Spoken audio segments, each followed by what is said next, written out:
Hi friends, फिर से स्वागत है आपकी ही अपने यूट्यूब चैनल ट्यूटोरिंग क्लासेस में। आज हम लोग बात करने वाले हैं 9th क्लास के संस्कृत का षष्ठ पाठ संस्कृत साहित्य पर्यावरण। इससे पहले के 5 पाठ हमने पढ़ा चुका है, जो कि आपको चैनल के प्लेलिस्ट में 9th क्लास संस्कृत के माध्यम से मिल जाएगा।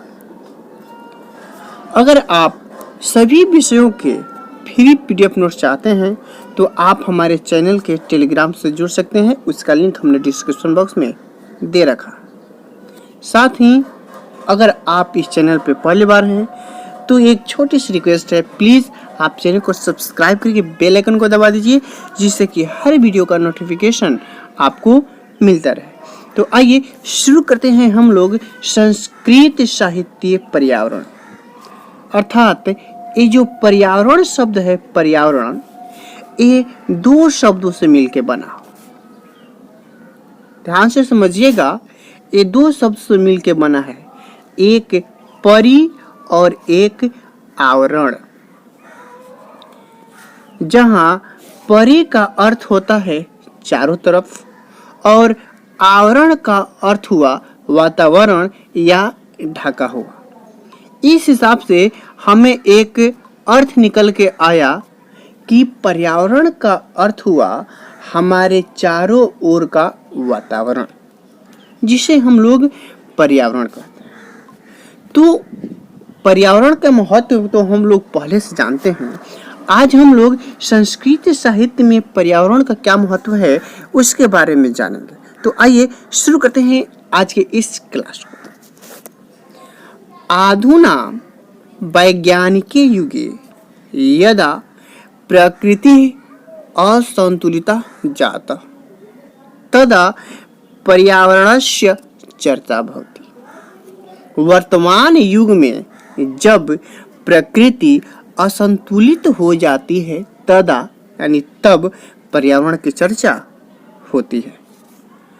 कथम प्रदूषणम दूरीकरणीयम, कहा जाता है पर्यावरण को दूर करने के लिए प्रकृति संतुलितः भवति।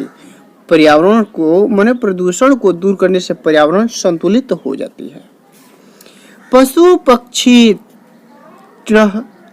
स्वस्वरूपेषु स्थिता भवन्तु। पशु पक्षी अपने अपने रूप में स्थित रहते हैं। मानवश्च शुद्धम जलम वायु च लभेत। मनुष्य को शुद्ध जल और वायु चाहिए। जीवनम च कल्याणमयम स्यादिति प्रश्नः भूयो भूयो सर्वान् आंदोलयति। जीवन के कल्याणकारी करने के लिए समय समय पर सभी इसे आंदोलित करते हैं। संस्कृत साहित्य नियमवश्य आसीदिति पाठे अस्मिन् संक्षेपेण आदर्श रूपस्य पर्यावरणस्य निरूपणम वर्तते। इस पाठ में पर्यावरण पे संक्षिप्त आदर्श रूपी वर्णन किया गया है। तो आइए हम पाठ को गंभीरता से लेते हुए इस पाठ को आगे बढ़ते हैं। भूमिरजलम नभो वायु अंतरिक्षम पशुस्त्रीषाणाम साम्यम स्वस्थ तत्व में शेताम पर्यावरण संज्ञाकम। अर्थात भूमि मतलब हुआ पृथ्वी या मिट्टी, जल, नभ मतलब आकाश, अंतरिक्ष, पशु, तृण मतलब घास, साम्यम मतलब होता है कि समानता, एक मतलब एक रूप, स्वस्थमत्व मतलब शुद्धता। अर्थात इसका अर्थ निकलेगा बाबू कि भूमि, जल, आकाश, वायु, अंतरिक्ष, पशु तथा घास, इन सभी की समानता तथा शुद्धता को पर्यावरण के नाम से जाना जाता है। संस्कृत साहित्यस्य महती परंपरा संसारस्य सर्वान् विषयान् उक्कृत्य, देखिएगा, विषय उन्कृत्य प्रचलित। यहाँ पे एक अर्थ हम आपको बताना चाहते हैं। विषय उक्कृता मतलब होता है स्वीकार करके, उसको मान करके। सर्वान मतलब सभी को। महती मतलब महान। अर्थात इसका अर्थ हुआ कि संस्कृत साहित्य की महान परंपरा को सभी स्वीकार कर रहे हुए हैं। प्रकृति संरक्षण पर्यावरणस्य संतुलनम वा तत्र स्वभावतः उपस्थितम् अस्ति। अर्थात इसका अर्थ हुआ पर्यावरण संरक्षण, प्रकृति की रक्षा, तथा पर्यावरणस्य संतुलन, पर्यावरण का संतुलन स्वाभाविक रूप से उपस्थित है।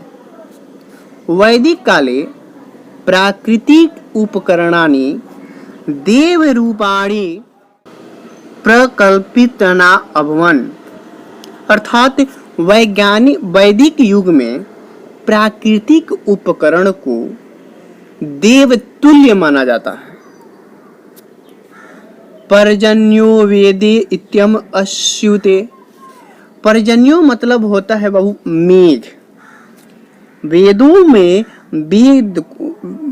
में मेघ को इत्यम इस प्रकार अस्तूयते, माने इस प्रकार कहा गया। क्या कहा गया है? ईरा विश्व अस्मै भुवनाय जायते यत्यर्णजन्यः पृथ्वीम रेत शावति। ईरा मतलब हुआ भूमि।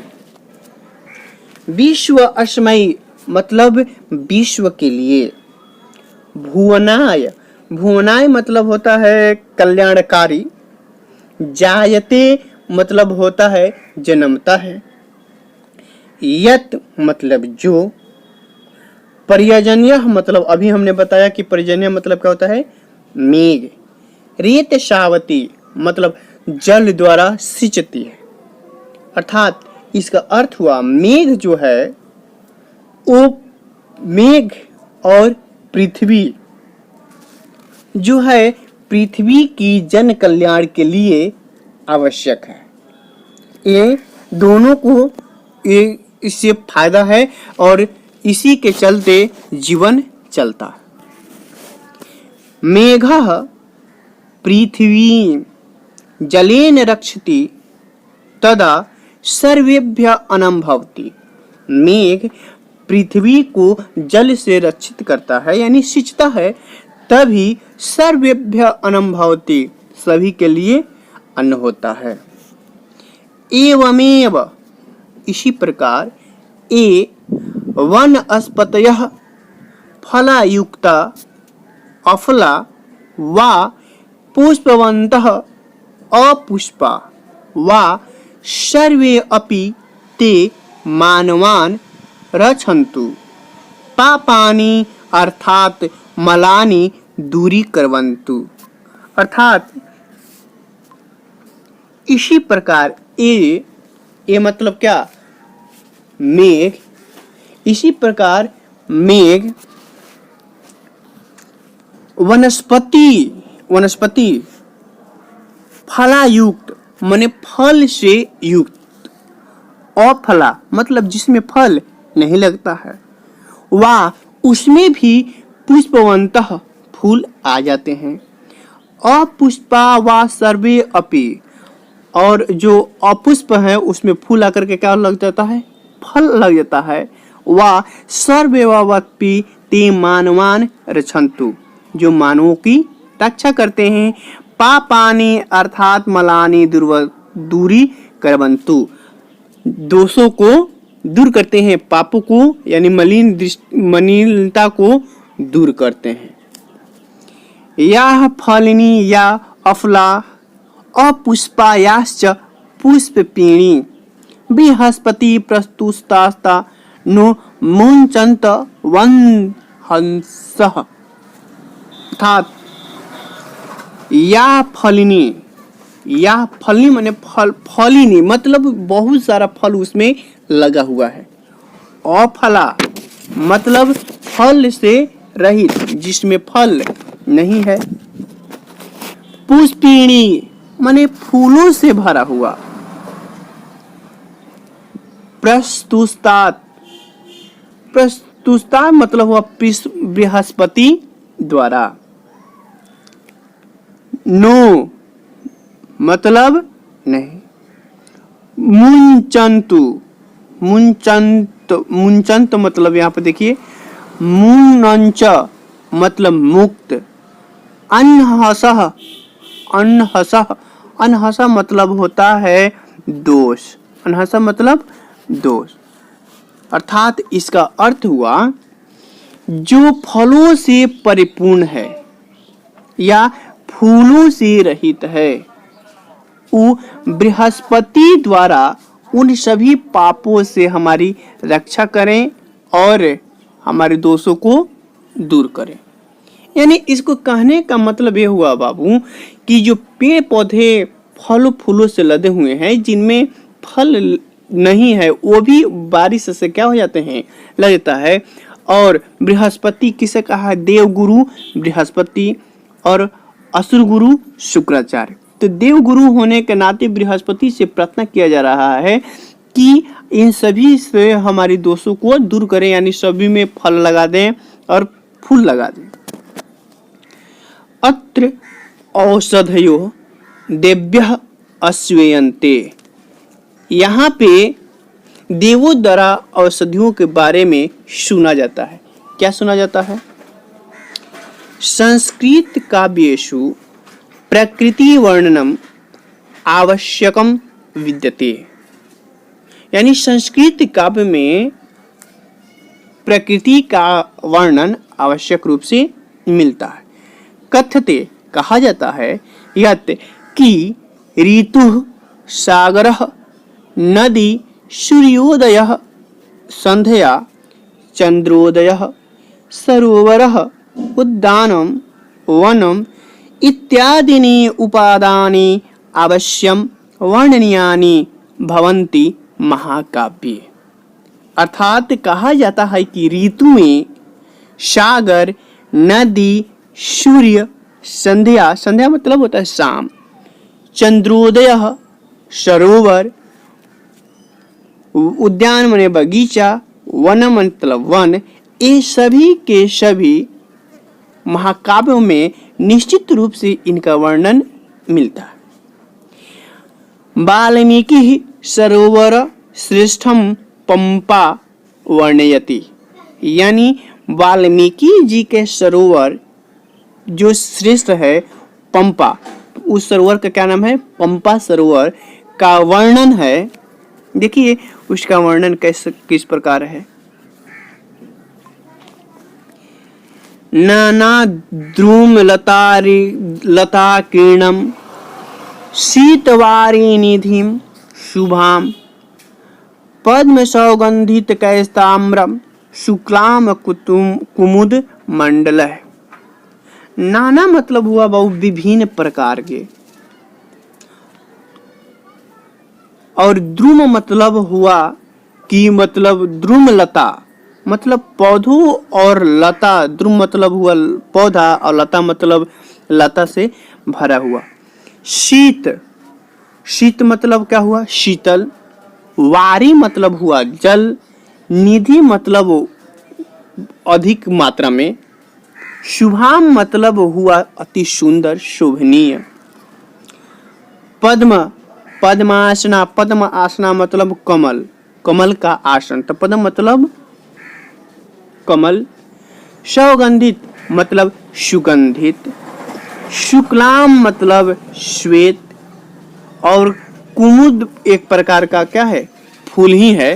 कुमुद एक प्रकार का फूल है। अर्थात महर्षि वाल्मीकि के पंपा सरोवर का विशेषता करते हुए नीतिकार कहते हैं कि पंपा सरोवर में पौधों तथा लताओं से परिपूर्ण है और इसका जल जो है शीतल है, जिसमें कमल खिला हुआ है, जिसके सुगंधित से चारों तरफ फैला हुआ सुंदरता है, जिसमें कमल तथा कुमुदी फूल आदि अति शोभनीय है। संस्कृत काव्येषु यानी संस्कृत के काव्यों में स्वस्थ पर्यावरणस्य कल्पनाय स्वाभाविक रूपेण प्रवहन्तीनां नदीनां वर्णन बाहुल्येन लभ्यते। अर्थात संस्कृत ग्रंथ में पर्यावरण का जो है स्वाभाविक रूप से बहती हुई नदियों को बताया गया। फिर से है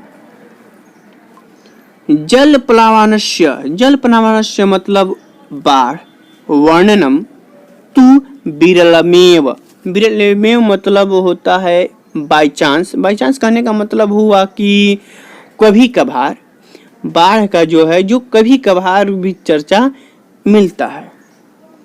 सूर्यतापितः ज्येष्ठ मासस्य मध्याह्नः वाणभट्टेन वर्णितः, यानी कि सूर्यतापितः यानी बाणभट्ट द्वारा ज्येष्ठ मास का वर्णन करते हुए कहते हैं सच कि स्वाभाविक है कि ज्येष्ठ मास में गर्मी पड़ता है। वस्तुतः वास्तव में स्वाभाविक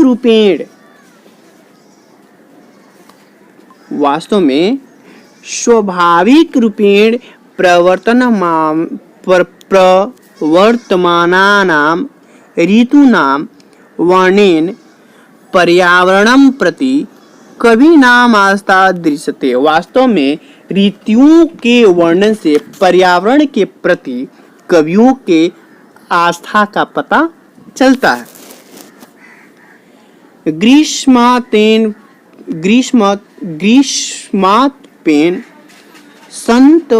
संतप्तस्य रक्षां वृक्षा कुर्वन्ति इति प्रकृति वरदानम, यानी प्रचंड धूप से हमारी रक्षा कौन करता है?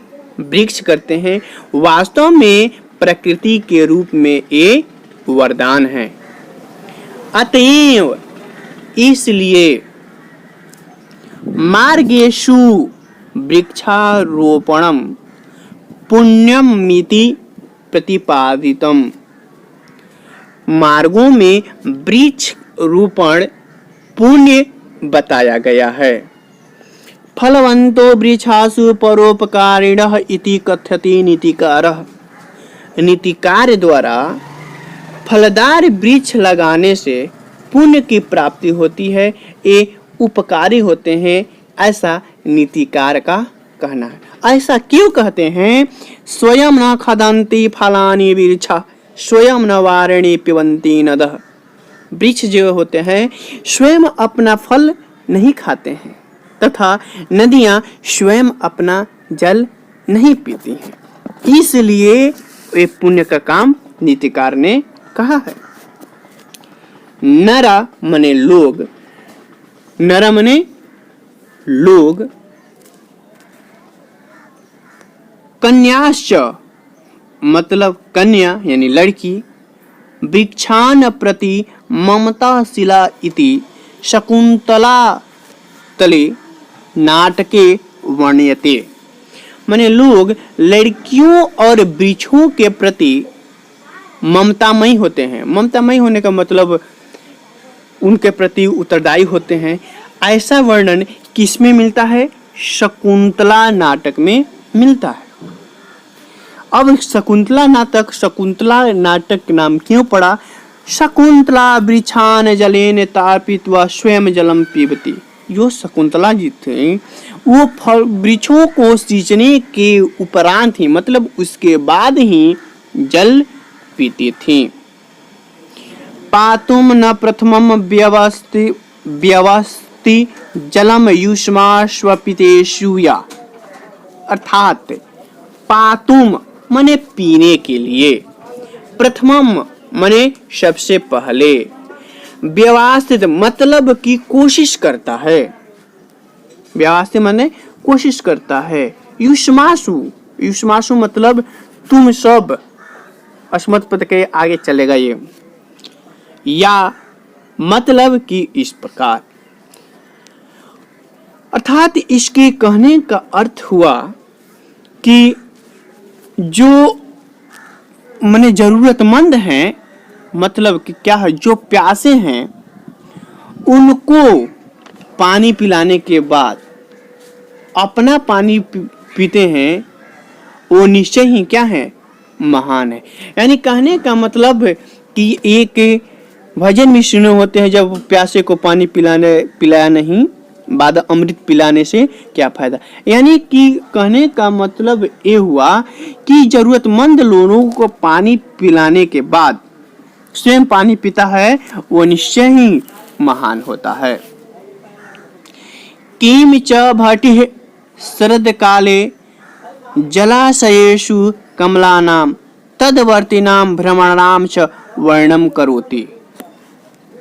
यानी कि भट्टी शरद काल में जलाशय में खिले कमलों को मंडराते हुए भंवरों के रूप में कहते हैं। क्या कहते हैं? न तद जलम यन सुचारु पंकजम, न पंकजम तद यदली नष्ट पदम। अर्थात कहने का मतलब हुआ, जिस कमल में फूल नहीं होते हैं, जिस कमल में, कहने का मतलब कि जिस जल में फूल नहीं होते हैं, वह जल की शोभा नहीं बढ़ाता है। उसी प्रकार वो कमल भी शोभित नहीं है जिसमें भंवरे नहीं मंडराते हैं। यानी कहने का मतलब ये है कि प्रकृति की सुंदरता का वर्णन हर जगह है, इसको बनाए रखना हमारी और आपकी उत्तरदायी होती है। अवसन्ते तु सर्वा प्रकृति शोभन्तरा भवति इति कालिदासः कथ्यति। अर्थात वसंत ऋतु में सारी प्रकृति क्या होती है, सुंदर देखती है। ऐसा कौन कहते हैं?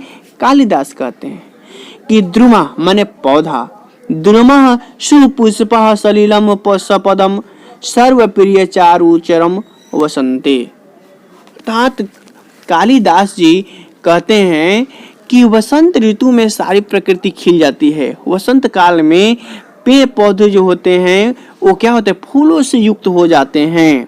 तथा सलिलम, सलिलम मतलब होता है जल, सलिलम मतलब जल, और चारुचरम मतलब सुंदर। अब चारों तरफ सुंदरता क्या हो जाती है, हरियाली ही हरियाली दिखाई देती है। लगता है कि प्रकृति हरी चादर ओढ़े हुए है।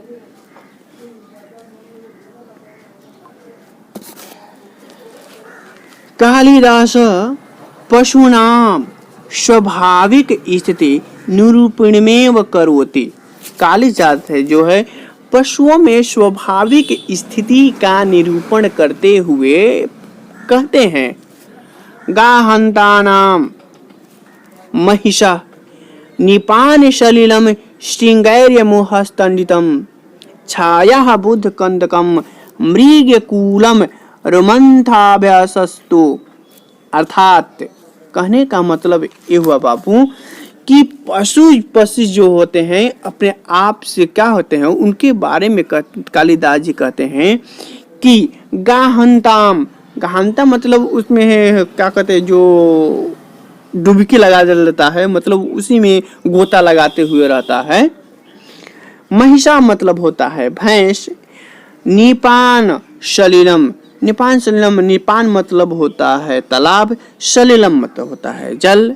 श्रृंगय मतलब शिंगों से, मुहतम मतलब प्रहार करे, मारे, तंडितम मतलब मारे। बधु कंदबकम मृगकूलम। रोमांतु मतलब जुगारी करना, मतलब कि पागुर करना। कहने का मतलब कालिदास जी कहते हैं भैंस वो तालाब के जल में डुबकी लगाए या सींगों से बार बार प्रहार करे, और मृग जो है कदम्ब की खाना घनी छाया में प्रसन्न चित्त हो करके बैठे और पागुर करे। ऐसा कहने का क्या भाव है? ऐसा कहने का मतलब ये है कि पर्यावरण इतनी सुदृढ़ हो कि पशु पक्षी अपने अनुकूल उसमें अपने जीवन यापन कर सकें। एवं प्राचीन भारते साहित्यकारः सर्वस्यापि पर्यावरणस्य स्वास्थ्यां प्रति जागरूकः अभवन्। यानी प्राचीन भारत के साहित्यकार जो हैं पर्यावरण के प्रति जागरूक अभवन, अभवन मतलब थे, माने जागरूक करें। कुत्रापि प्रकृति असंतुलन भवेत्, कहीं भी प्रकृति असंतुलित न हो, इति प्रयासशीलः आसन, ऐसा प्रयास करते रहना चाहिए। ये चैप्टर थोड़ा सा बड़ा हो, यह बड़ा है इसलिए वीडियो थोड़ा सा लंबा हुआ है, लेकिन आशा करते हैं कि आप सभी इसको अच्छे से समझ लें। तब तक के लिए धन्यवाद।